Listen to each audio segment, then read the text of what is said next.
Good evening. I'm Robert Keston, President and CEO of Stonewall. Thank you for coming.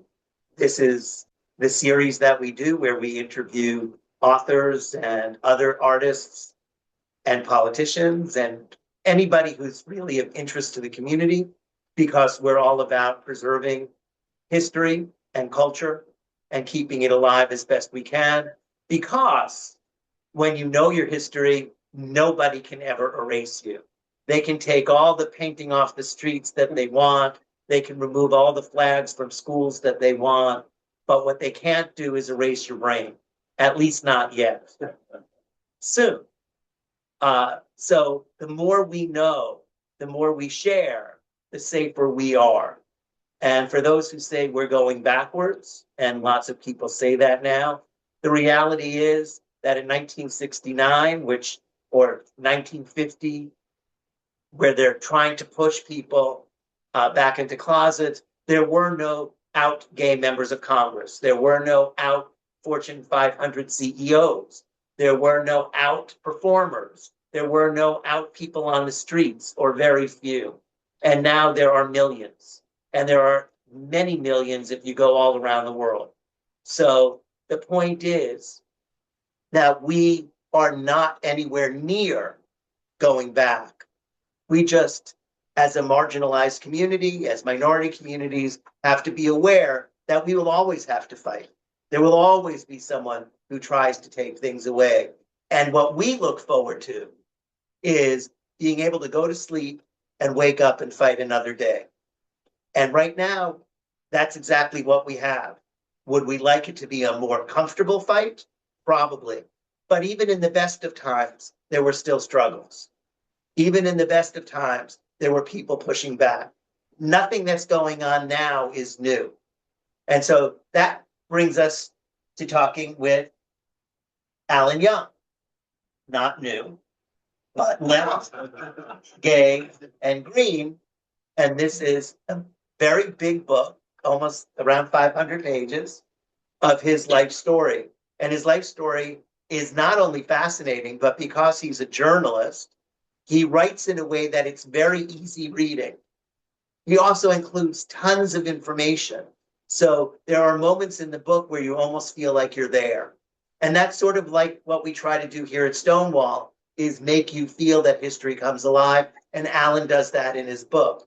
So when and why did you consider journalism, especially when your parents wanted you to be a doctor?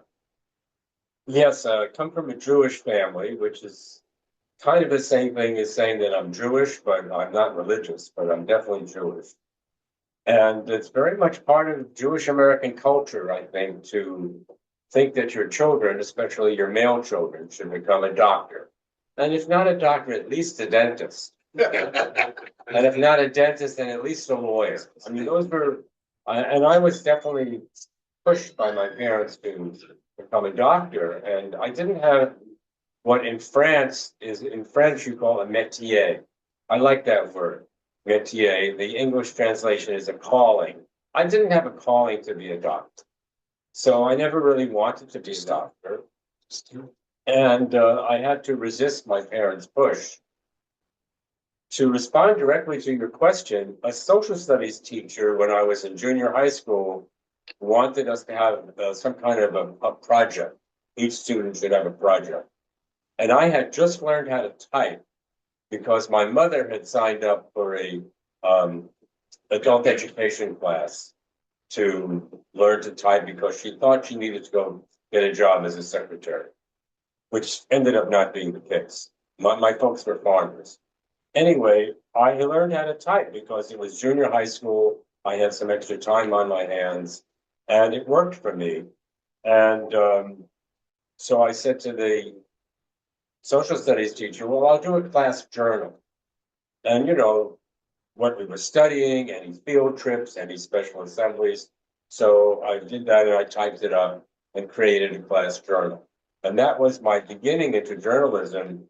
And within a year or two, another high school student who was doing local sports for a weekly newspaper in town, he was graduating and he said he needed someone to take over to the sports writer.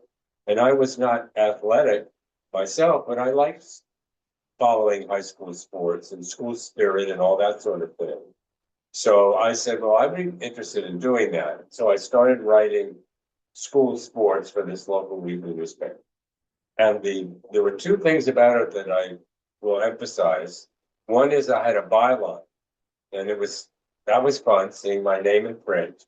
And I was paid $5, 5 cents a column inch.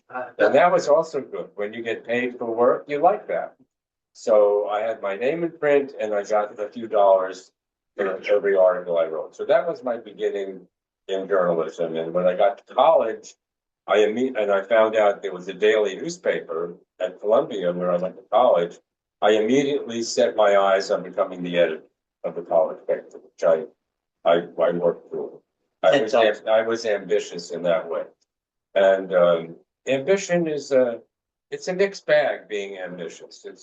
It can be a nasty thing, but it can be good because it can drive you and move you toward a goal. And in that sense, I think being ambitious is good for me.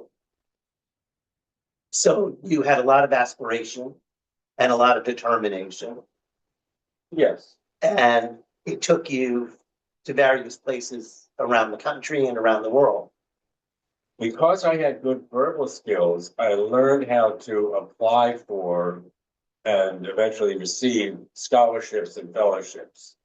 And when I heard that there was an opportunity to travel with a certain scholarship or fellowship, I went after it. And so I had occasion one summer to go to Europe to study in Switzerland, and then the next summer in Mexico. And then I applied for a Fulbright scholarship and I went to Brazil. And that took you to Chile. And well, I had another scholarship from the Inter-American Press Association. And I got that and the Fulbright at the same time, and the IAPA officers said, well, you can put that off for a year and then go to Chile. So I spent a total of 3 years in South America in the 60s. And it really played a very big role in my coming out, especially in Brazil. And I was struggling with my sexual identity at that time. I was in my early 20s. I had a very important love affair with a college friend in Blooming, but I still was having a lot of doubt. I mean, my graduating year from college was 1962, so it's a really long time ago. It's a really long time ago, 1962, but it's a full decade before the modern gay liberation movement. And I went to Brazil with a lot of doubts in my mind. You could say I was troubled, and I was trying to suppress my homosexual feelings because there was so much, I'll call it propaganda. There was so much propaganda in our world against homosexuality. If you were homosexual, you were considered sexually ill by modern science, psychiatric science. And of course, there were all those other negative things about it. So I was combating it. And I arrived in Brazil and I pursued psychoanalysis in Portuguese with a Brazilian psychoanalyst. That's a whole other story. But what cured me of my doubt was the beaches of Rio de Janeiro. If you go to the beaches of Rio de Janeiro, you will see very beautiful human beings of all colors, shapes, and sizes, men and women. And I found myself very clearly looking at the men, a lot more than I was looking at the women. And that convinced me about who I really was, my true self as a gay man. And I also, around the same time, got to meet some Brazilian gay men who became my friends. And that took me off the psychiatrist's couch for forever, for the rest of my life. Were there times, though, when you came back to the United States that you were still protective of yourself? I felt the need to be private about my sexual identity, but I wasn't protective of myself in any other way. I reached the conclusion that during those years in Brazil that I was a gay man and needed to live a life as a gay man. And I learned that there was what we have sometimes called a gay subculture. I don't think we use the term gay subculture anymore, but there was very much a subculture in those days. So this, in these times, it's all very different.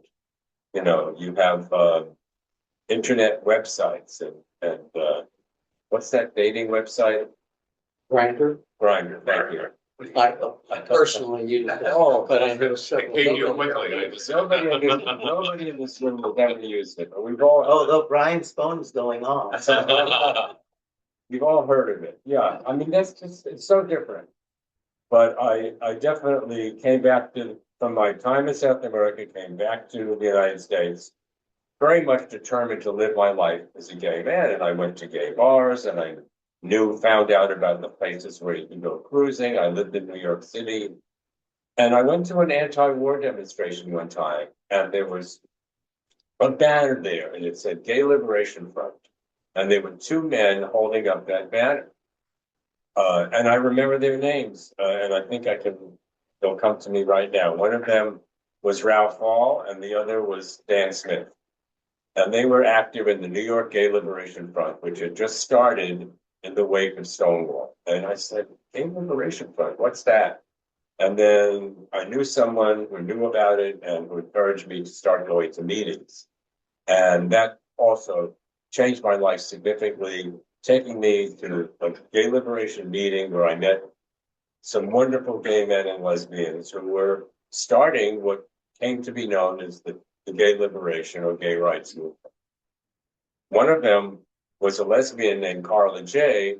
And before a year was out, she and I had gotten to know each other, and both of us started collecting some of the early writing that gay men and lesbians were doing around that time. And we both had the idea to create an anthology collection of those writings, which we did. And we worked together on a total of 5 books in the 1970s. And at one point, Ben started looking for work with newspapers. And one of those newspapers that you interviewed with was the Los Angeles Times. And that took you to San Francisco on that trip. Yeah, I'm trying to clue into where you're coming from. So when I came back from South America, I was concerned about I needed to make a living. Because I had these scholarships that supported me, but I needed to make a living, and I wanted to have a professional career as a journalist. I had trained as a journalist at Columbia Graduate School of Journalism.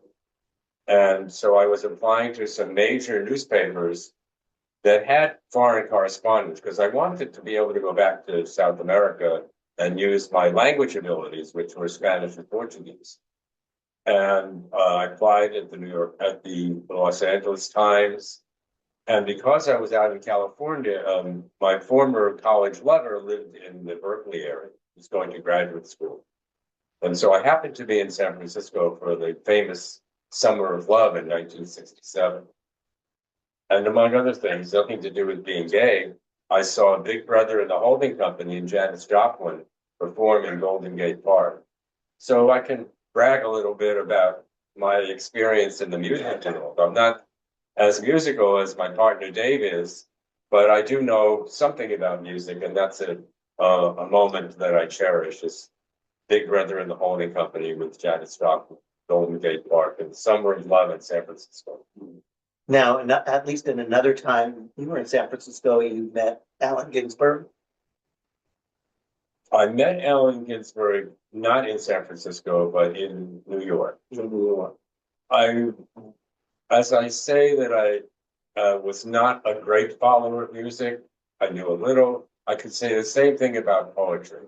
I was not a great follower of poetry. I knew a little. I knew about Allen Ginsberg. I knew about the Beat Poets. I knew about Howl. And I knew that Allen Ginsberg was gay. He was interviewed by Playboy magazine, which is an exquisitely heterosexual magazine, as I think you know. Unless you're a lesbian. Yeah, well, I know lots of nice lesbians, but I don't know how much they read Playboy. There was a magazine called Playgirl, Yes. and there were a lot of gay men that used to get that once. Somebody raised their hand. No, I'm one of them. I was just saying, I did. Can everybody hear me back there? I'm trying to speak in a reasonable tone.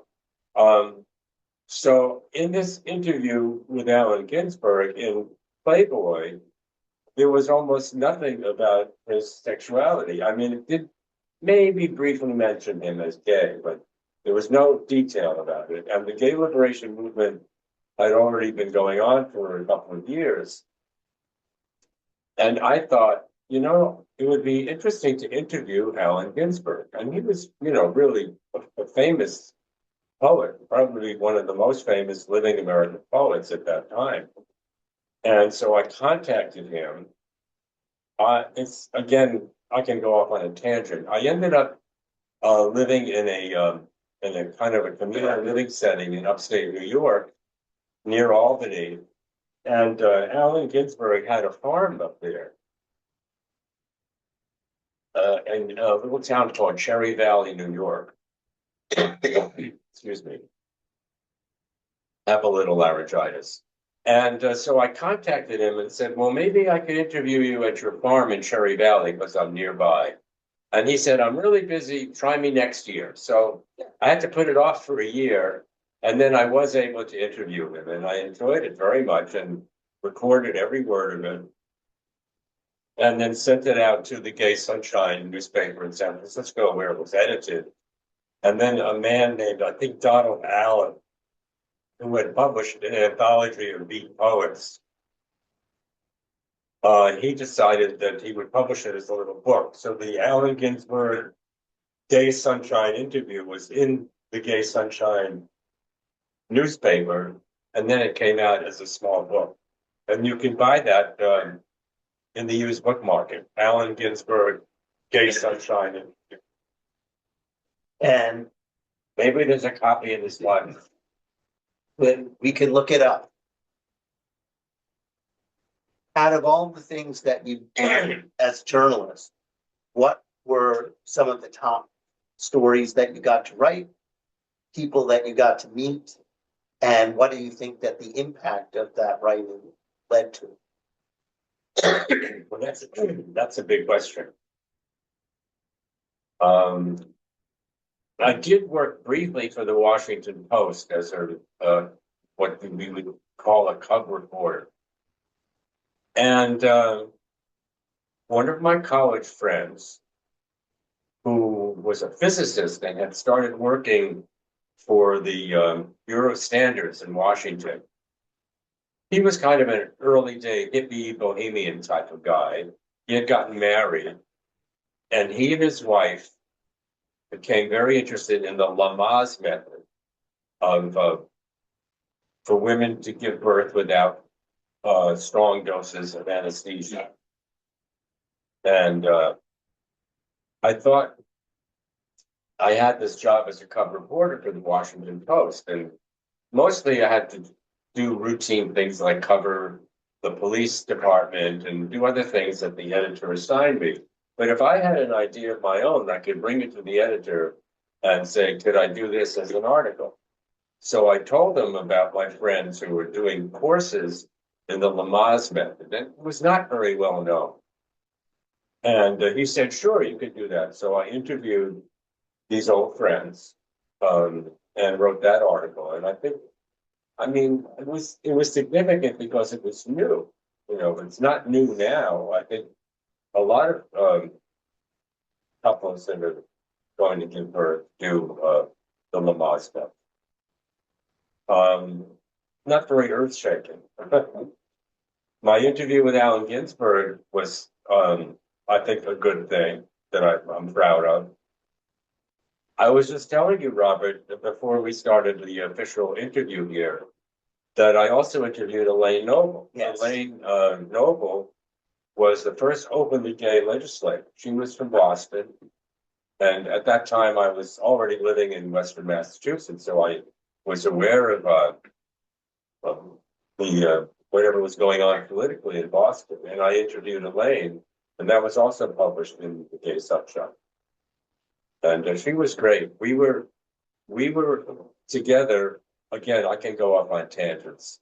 We were together on a panel discussion in the early days of the gay movement. And I was speaking and I learned a new word from Elaine Noble. There's no lesbians in the room today, but you'll still be amused by this. So we were talking about, the way that gay people were looked down upon. And I said, one of the ways was the names they called us. They always had these nasty names they called us. And I said, of course, faggot and queer. I'm one of those older gay men that is not pleased with the way the word queer has become so popular. Several of you agree with me. Anyway, it's a losing cause to fight that. But anyway, faggot, queer, Nancy, girly man, all these names. And then Elaine raised her hand and said, and don't forget Muff Diver. Now, I had never heard of Muff Diver, but I kind of got what she meant. So every time I don't hear that word very often, but every now and then I'll hear it and then I'll remember. I learned that word from Elaine Noble. Yeah, she had an illustrious career. It, unfortunately, relatively short-lived as an elected politician. She was wonderful. She was very brave to run for office as openly gay. She got a lot of support. She became a state legislator. Later, she ran for Senate, and she did not win for Senate. But she pursued her career. I don't know the entire trajectory of Elaine's life, and I don't think this is a secret, but I can tell you that she does reside in the state of Florida. She does. And she's somewhat private now in her old age. I think I could say that she's gotten old because that's what happens when you get old. Yes, since we have pictures of her on this wall, you can see that back in between 76 and 80, she wasn't in her 20s. She was already sort of mature, so she would be much more elderly now. But once again, the legacy that she lived really made Massachusetts one of the most forward states in terms of ultimately electing gay and lesbian people. Now you have a governor, you had Barney Frank, you had Gary Stubbs, it was really ahead of the rest of the curve of the country. And interestingly enough, produced some outstanding legislators. And that is a tribute to our community that so many talented people reside in the world of LGBTQ. Well, we have openly gay legislators now. Yes. Including in the House. There's a very talented, and if I'm allowed to say it, attractive gay man named Chris Pappas, who is a congressman from New Hampshire. And he has announced he is running for Senate against Sununu in New Hampshire. It's a very important race. And I'm hoping that Chris Pappas will win. And if any of you have some extra money, contribute to the Chris Pappas campaign. Yeah, there are a lot of good campaigns this time around. Now, let's just hope that there's an election. Well, yes, and you're by inference bringing up the fact that we live in very dangerous times, not only for us as gay people or LGBTQ, if you want to use that abbreviation, not only for us, but for American democracy itself. We're in big trouble. Absolutely. And I try to maintain some optimism, but it's tough. The news that we get every day is difficult to tolerate. So speaking of difficult times, you write a lot in the book about your experience with AIDS, HIV and AIDS. And I would really appreciate it if you would talk about some of those experiences and some of the people that you were close with and how you think that you survived. Yeah, AIDS has impacted my life in many ways. I'm fortunate, I won't say lucky, although lucky and fortunate, I guess, are the same concept. but I'm fortunate to be HIV negative. I have friends who are HIV positive who are doing very well with their medication. I have other friends who became HIV positive who are now gone. Quite a few. There's a long list of them in my book. And I remember them, and sometimes when I remember them, I'll start to cry because it was just so horrific. It was just so terrible to see, these vibrant, talented people become sick and die because there was no solution. If anybody ever tells me, as occasionally I get to hear from some conservative friends, that Ronald Reagan was a great president, I will say, no, you cannot say that because Ronald Reagan was the president when AIDS came into existence, and he was silent and did nothing about allowing our government health-oriented agencies to do the job that they should have done to prepare for this crisis and to develop medications and help all these people who are getting sick. Excuse me. And I highly recommend a documentary film, which I think you should be able to find. It's called How to Survive a Plague. I'll repeat the title, How to Survive a Plague. And it's a wonderful documentary film about a group called ACT UP.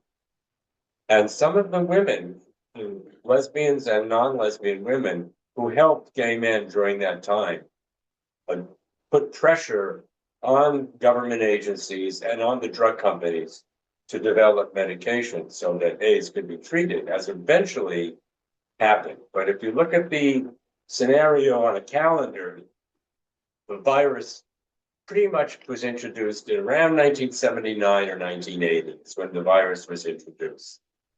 And the good medicines didn't come about until maybe 1993 or 1994. So that's quite a large number of years later before the medicines came that could save people's lives. And that's a tragedy. Right, and the early medicines sometimes were worse than the disease itself. Yeah, and then there were deniers. There was a little group of people that denied the linkage between the HIV virus and AIDS, and that caused a disruption. I was fortunate, getting back to my own personal good fortune, I was fortunate to become involved in a monogamous relationship with a man that was younger than me right around 1979. Actually, it was in 1979. And by starting that relationship at that time, I probably avoided what many of my friends didn't avoid. I also was a subscriber to a newspaper called, what was it called? The gay newspaper in New York. Native? Is that even? Native? The Native, the New York Native. Thank you. I do forget names now and then. I'm 84, so my memory's pretty good, but I will forget names. So I was a subscriber to the New York Native, and they were covering the initiation of the AIDS crisis, so I was very well informed. I also had a very good friend, a lesbian friend, who was a doctor. She was already practicing medicine, and she subscribed to a periodical, which almost every doctor gets. It's called the Mortality and Morbidity Report, and it came out of the CDC, the Centers for Disease Control. And this little newsletter that went to all the doctors had an article about the early discovery of this unique virus that was impacting gay men mostly in California, and they were getting a rare cancer called Kaposi sarcoma, and that was one of the early AIDS-related illnesses. And the other one was pneumocystis pneumonia. It's a variety of pneumonia, and those were the things that were killing gay men at the very beginning. And these doctors were writing about it. They were totally surprised by it. What the hell is this? So there was an article in this mortality and morbidity report, which I read and which my partner read, and we learned from it. So we were very careful, and we lived. And when I was writing this book, I was recalling this, and my partner had been considering, grew up in a small city in Western Mass. He was coming out as gay. He knew he was gay. And he was saying to himself, you know, maybe I should move to San Francisco. San Francisco was kind of the gay mecca, if I'm allowed to use a Muslim reference. So he was considering moving to San Francisco, but then when we met, he didn't move to San Francisco. And I stopped doing the cruising that I had been doing. So in a sense, we said, you saved my life. And I said, well, you saved my life. And then I went on the internet to do a little research, and I typed in how many gay men died in San Francisco from AIDS. 40,000 gay men in one city alone died of AIDS. So that's just one statistic that's interesting. Yeah, no, I think that there are many people who felt that their relationships probably saved their lives at that period of time. And yet, based on what some of the materials that we have in our archives here at Stonewall, tell a unique story in the sense that we have government documents during that time that show that the government knew a lot more and did nothing to distribute that information, nothing to translate that information for the consumer, allowing people to die and to keep the confusion going as to the misunderstanding of what was happening.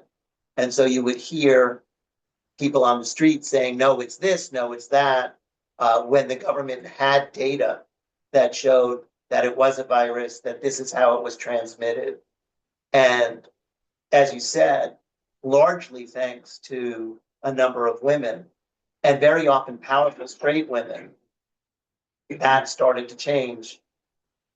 Nancy Reagan may have hung up on Ron Cutson when he called and asked for help, but Elizabeth Taylor, Matilde Krim, Joan Tish were women with means and access that funded things like GMHC.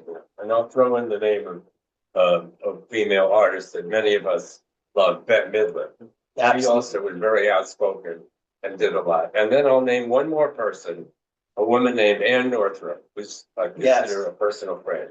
If you see this movie that I mentioned, How to Survive a Plague, you will see Ann Northrup.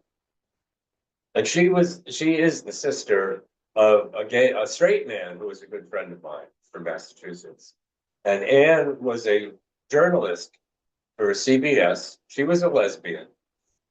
And she observed the onset of AIDS, and she decided, you know, I'm going to leave the job I'm doing at CBS, and I'm going to get involved in this movement to try and put a stop to AIDS. And she was one of the women that's in this movie. There were also some registered nurses who played an important role in that. Most definitely. Yeah, and it's important. Yes, and another thing that I think is worth mentioning in this subject is the fact that, you know, not every gay man was out of the closet in the 80s. You know, we had a movement on the way that was happening, but there were still many closeted men. And I knew two in particular who became ill, who told their families that they had cancer.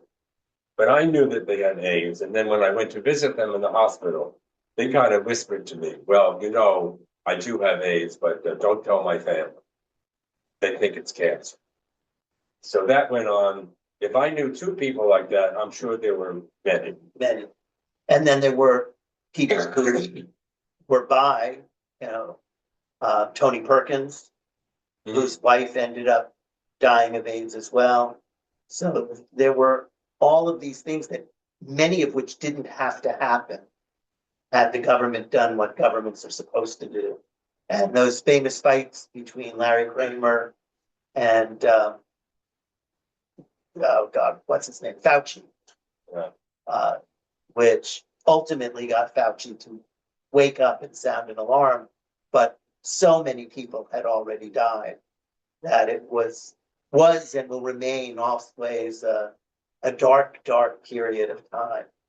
But I don't think that many of the women have gotten the credit that they deserve for what they did at that period and for the many lives that they may not have saved, but the people they gave comfort to when there was nobody else, when they lost their families, when they lost their jobs, when they lost their health care and all of those things.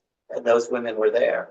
Someone wrote a book, and I don't remember the author's name. I'm sorry about that. And I think the title was something like Loss Beyond Loss, or Loss on Top of Loss. And it was about gay men who were artists, who were in the field in various areas of the arts, who died from AIDS. And after I saw that book, I was kind of annoyed, not badly annoyed, but just it was shucks, because I had a really good friend. His name was Carl Miller. And there I go, sorry. He was a very talented textile designer. He was a graduate of the Rhode Island School of Design. And he became a good friend of mine. He lived with me in that gay community in Massachusetts that I write about here.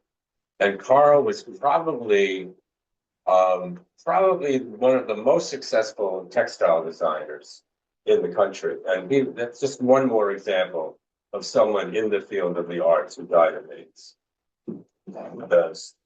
There's a little funny story. David was just reminding me of it. When David is your partner. Yeah. When Carl would fly across the country to go to furniture shows and so on. One time he was sitting next to another friend and went over one of these kind of tacky housing developments where all the houses look alike, and the friend kind of was making some negative comment about the housing development that wasn't particularly attractive architecture. And Carl said, you know what? When I look at all those houses, I just think of all those couches and all those asses that have to sit on those couches. Because in case I didn't say it, his textile design was mostly upholstery. So he did a lot of upholstery fabrics.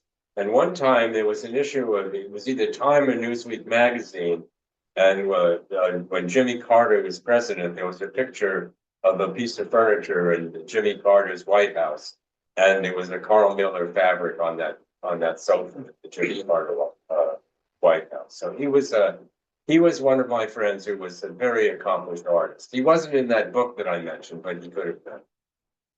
Is he in your book? He's definitely mentioned in my book. So if you want to know the full story, we do have books for sale when this is over. And Alan will sign them. You also talk about the important role, going back to the beginning of the book, that your parents played in your life and that your sister plays. I think that talking about your family, and particularly starting with the egg story. Well, I grew up on a chicken farm. Is that what you mean by the Well, the egg story when you were, yes, exactly. Well, my father was a pretty nice man, a very nice man.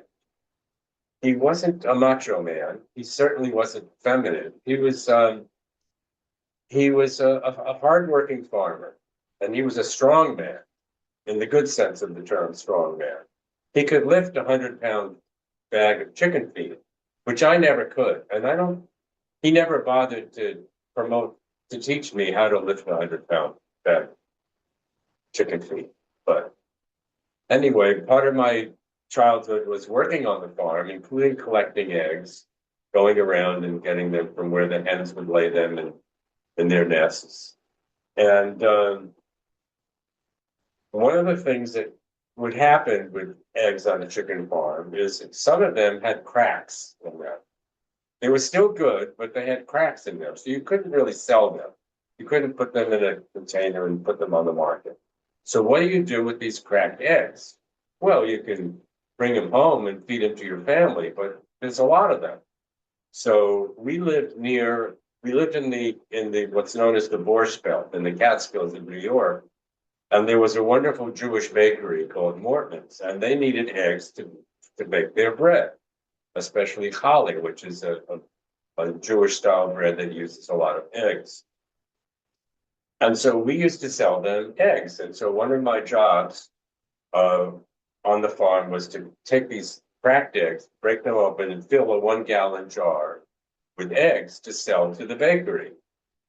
And I would do an egg run with my father into town, and in the back of the truck, I have, a couple of jars, these gallon jars of eggs.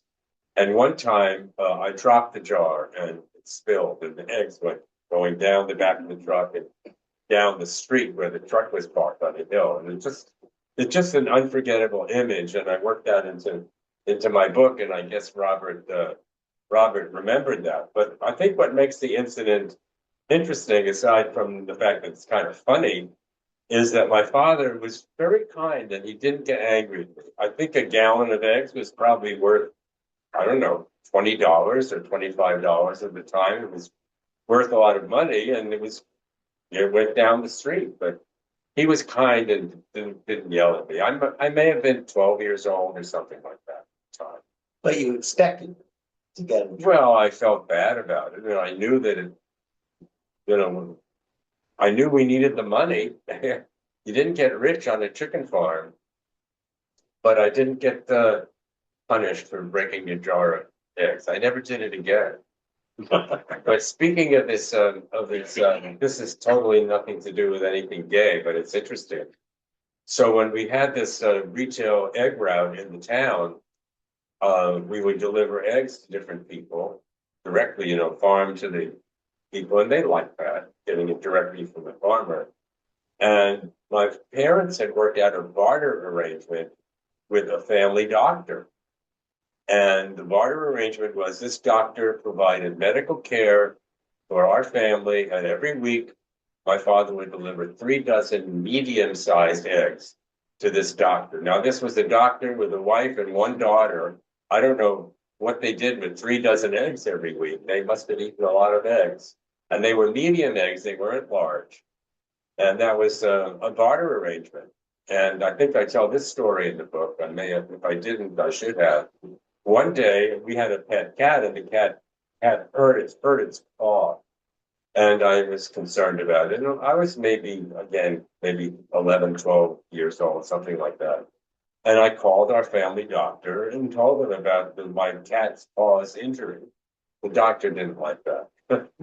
And he told my parents, "Tell your boy not to call me about his cat." So even though it was a small town in a rural part of the state, animals were not his thing.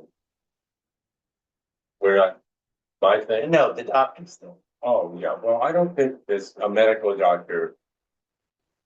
There's something called veterinary medicine. You have heard of that. Yes. That's their job. So in your experience, you did participate in ACT UP. I don't think I really did, because by that time I had left New York and was living in this rural part of Massachusetts. So you had already gone back. Now it's already out of the city. I was aware of ACT UP because of subscribing to the New York Native, but I can't say that I participated in it. If there was a letter writing campaign, I might have participated in that. Oh, I know. I just remembered something. ACT UP. I think it was ACT UP. No, it wasn't ACT UP. It was the Health Crisis of New York. It was the first organized GMHC, Gay Men's Health Crisis, which was an organization designed to help people who had AIDS or to help deal with the AIDS issue. They had a fundraising event, a performance of the Ringling Brothers Barnum and Bailey Circus, which, as many of you know, had its winter headquarters in Sarasota, Florida, which we just visited. Anyway, so where was I? GMHC. Yeah, so GMHC had this fundraiser, at the Madison Square. Madison Square Garden of the circus, and I decided, together with Dave and several friends, we all made a special trip to New York to see the circus, and of course, the whatever we paid for our tickets, money went to GMHC. And there was a program for that, a printed program, and I'm pretty good at saving those things. And I had it in a file cabinet at home. And I became friendly with other gay writers. One of them was a writer who died quite recently. Some of you may know his work. I'm sure his books are here. His name is Felice Picano. And Felice was visiting me one time. He was in fact, he knew all those. He was involved in the early days of that gay men's health crisis. And when I mentioned the circus, and I said, I think I have the program in my file cabinet. And I went rummaging in the file cabinet and pulled it out and gave it to him. He was so pleased to see it. I said, you can't keep it, but you can look at it. Well, they also did the rodeo at Madison Square Garden, which was also a fundraiser for GMC. And I believe both of them were in 1983. That sounds about right. It's always fascinating to me that the private sector was willing to do fundraisers for gay things, taking on an issue that the government would not touch. And now today, because of the government, those same organizations won't keep prides going, won't help people sustain employment, and have caused a negative impact on a community that once they felt inclined to support. And I think that it's an important transition that we really have to look at, because this is really the first time ever in American history when the government has dictated the terms to private companies and private foundations and discouraged them from doing anything opposed to government policy, and threatening them with losing contracts and government support. I don't remember it exactly because I wasn't alive when Truman was president, but certainly Truman, Eisenhower, and Kennedy, when they started desegregation, they would send federal officers to escort children in the South to integrate the schools, even though those communities didn't want those children in their schools. And now we had certain rights, we had certain expectations of what the government would do. We pushed through the AIDS crisis, and now the government is reneging on its promise of human and equal rights and justice. That's really unique. I think you're absolutely right. And the three letters of the alphabet that are come into play right here are DEI, diversity, equity, inclusion. And what is one of the first things that came out of the Trump administration? So, excuse me for mentioning that name. One of the first things that came out of it was squelching DEI in government agencies, in websites, and then pushing, as you just said, private companies to take away the DEI that they had initiated, which was good for business. They know it was good for business, but they were put under pressure. And you're absolutely right. And I think whenever I think about what terrible things that have come out of this president, I think that the destruction or the squelching of DEI is one of the important ones, because it impacts us as gay people. Somebody says, oh, Trump is an anti-gay. That's bullshit. He's definitely anti-gay. And how do you know he's anti-gay? Because he came out against diversity, equity, inclusion. And that's one of the things that came about, and which, as you say, private companies. And there's one area where I have some disagreement, even though I come from the radical left, one area where I have some disagreement with some radical leftist elements in the gay community is some of them have been opposed to the presence of corporate sponsors in pride marches. And I say, no, it's good. If Delta Airlines has a gay and lesbian employee group, and they want to have a Delta Airlines float in a gay pride march. I think that's great. You know, good for Delta Airlines. You want to fly on another airline, that's your choice. But Delta Airlines is doing good things for our community. So I'm not opposed to having corporations be represented in gay pride marches. You know, I think that a lot of people to corporations that do it lip service but don't do it. And there are companies that actually do carry through on all levels. And those corporations certainly should be celebrated because they do it for all people. But now many of them, and I'll give it a quick example. We had a woman from a Fortune 50 company who called to say that she was ready to go on our board. On the board of this library. Yeah, on this, yes. And come January 20th, last year, she stopped returning faxes and emails, texts, phone calls. Nothing, no contact at all. Not even to tell us I can't go on your board. Just no contact. And she's part of one of our exhibits called Standing on the Shoulders of Heroes, because she got her corporation to invest $100 million in their DEI program, so that she said anybody going in for medical assistance in any of our facilities should be able to meet someone who looks like them. And my guess is that that's not a very popular program at a very big insurance company at this point. And so she quickly disappeared off the scene, although she still works there. So it's been painful. Yeah, Alan, if I can. Of course. I feel that you're really humble about the role you played in the early movement.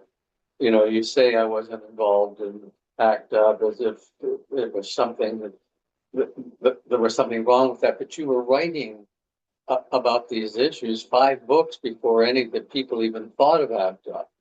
And I've always seen you as a gay pioneer because of your writing and because of the fact that you put a face on the issue that was bold and well known. I mean, people didn't read your interview with Allen Ginsberg without knowing that you, the author, was also gay. Can you say just a little bit about why you don't talk more about your influence on the movement?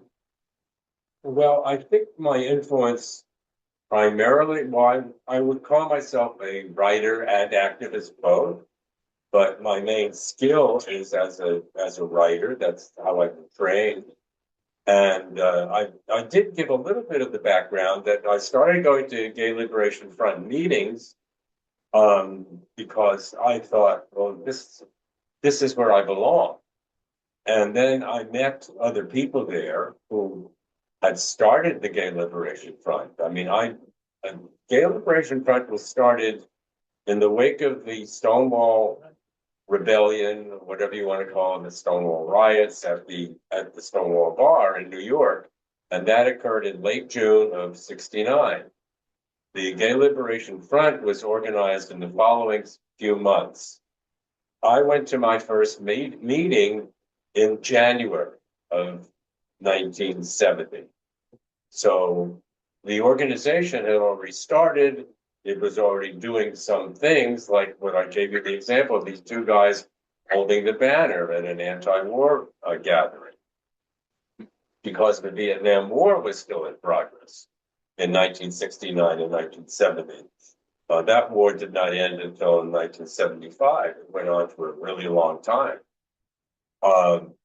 Anyway, I think because I was a writer, I observed what other people were writing, and there were other people that were writing these interesting little essays about the issues of gay liberation. A lot of them were first-person accounts. Some of them were more analytical and political, and I admired them, and I started clipping. They were being published in a lot of these small gay periodicals, and I started clipping them out and putting them in a folder. And one day I was talking to Carla J., a lesbian who was active in the Gay Liberation Front. And she had some experience. She had previously worked for a publishing company. And she was doing the same thing. She was clipping out articles and putting them in a folder. And we chatted about it. And I said, you know, it'd be interesting. We could maybe put a book together. So that was our first book. It was called Out of the Closet, Voices of Gay Liberation. And Carla knew a publisher in a company called Lynx Books, with Douglas Lynx Books, which was a small company. They also put out some records, including the Revolution. What is it? It was a record of mostly Black revolutionary poetry. Sorry to say that again. Revolution will not be The Revolution Will Not Be Televised. I think that was the title of the album, something like that. Anyway, she had some contacts, and we both agreed on the concept. And so we put together that book, and then we did the others in the following years, all through the 70s. We also started getting, because we were the first, in many ways, the first openly published writers associated with the modern gay liberation movement, we started getting invited to speak. Now, this person I'm talking to, for those in the Zoom audience, I'm responding to a question from Brian McNaught, who is a very important gay educator and activist. And we've been friends for a long time. And I recently reviewed his recent book, which I highly recommend. And so Carla and I were invited to do some speaking on university campuses. And we were even paid to speak, which was really nice. And I enjoyed that experience. And so maybe that got me a little bit better known, but I certainly don't want to brag. Neither bragging is not very attractive. Well, that was my point, that sometimes others need to bring out and flesh out the story. The book that you and Carla put out was really one of the earliest books out there about gay liberation. Yeah, and there's a term in the publishing field, it's called mass market paperback. There's different kinds of, there's a hardcover book, then there's something called a trade paperback, which is usually a slightly larger size with a shiny cover. And then the mass market paperback is a smaller book, and you would see them in racks, like in bus stations and the drugstores and so on. Those mass market paperbacks would be published in much larger print runs and reach many more people. And Out of the Closets went through that process of a hardcover book, then a trade paperback, and then a mass market paperback. And then that happened with our other books as well. Mm-hmm. So yeah, the publishing industry helped reach a lot of people. It took longer for the newspaper industry to reach people because newspaper editors tended to be more conservative, and it was a big fight. Even a liberal newspaper like the Village Voice, published in Greenwich Village in New York City, it wouldn't allow the use of the word gay, and even in an advertisement for a meeting of the Gay Liberation Front, because whatever they thought it was, I don't know, did they think it was a dirty word? Yeah, well, back then, a lot of people used the New York Times style book, and the New York Times style book at a certain point banned the word gay, partly because in the travel section after Stonewall, they ran a cover story on a gay cruise. And in that story, they covered a fashion show that took place as part of this gay cruise, which was a leather fashion show. Mm-hmm. And Mrs. Sulzberger, the mother of the editor, publisher, read the paper and called her son and said, "Fire that author, that journalist." I know that story. And he said, "No, I'm not going to fire him." But he instructed them to change the style book. And they removed gay from the New York Times style book. And it didn't come back until Mrs. Sulzberger died. And then everybody started using it in magazines and newspapers because many papers use the New York Times style book. It's interesting. So it took a long struggle for media to include gay people. I remember we were talking about AIDS a little while ago. One of the outstanding things that came upon television was I guess it was a feature document. No, it wasn't a documentary. It was a story. It was called An Early Frost. Yes. And it was about a family that was dealing with AIDS. And Martin Sheen played the father, and Aidan Quinn, I think, played the young man who was dying of AIDS. And after that, I always admired Aidan Quinn and Martin Sheen for their bravery and being willing, as pioneers and actors, to play those roles on television. It was, and that was in the fairly early days of AIDS. So everything was slow. I mean, now there's more and more stuff on television, and we have this fairly new series, which I haven't seen yet, called Heated Rivalry, about some hockey players and some kind of hot romance. I'm looking forward to seeing that, but I haven't seen it yet. It's on HBO Max, and I haven't subscribed to that. It's very worthwhile. And every straight woman in America thinks so too.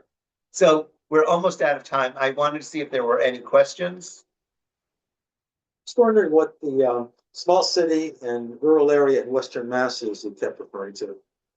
Okay, where my home is, where we started this commune in 1973, is Royalston, Massachusetts. It's about 25 miles northeast of Amherst, and not too far from Keene, New Hampshire. We're from Northampton. Oh, you're from Northampton? Yeah. Yeah, well, I do know John. And yeah, Northampton is where Dave is from. He graduated from Northampton High School. You had said that you had a better experience coming out or while you were in South America. Did you find that it was easier because you were away from your family and other people who might have held you back? Absolutely. In fact, if I didn't say it in my book, I've certainly said it in conversations. Being thousands of miles away from my normal circle of friends and my family made it much easier to come out. And yeah, I could have come out.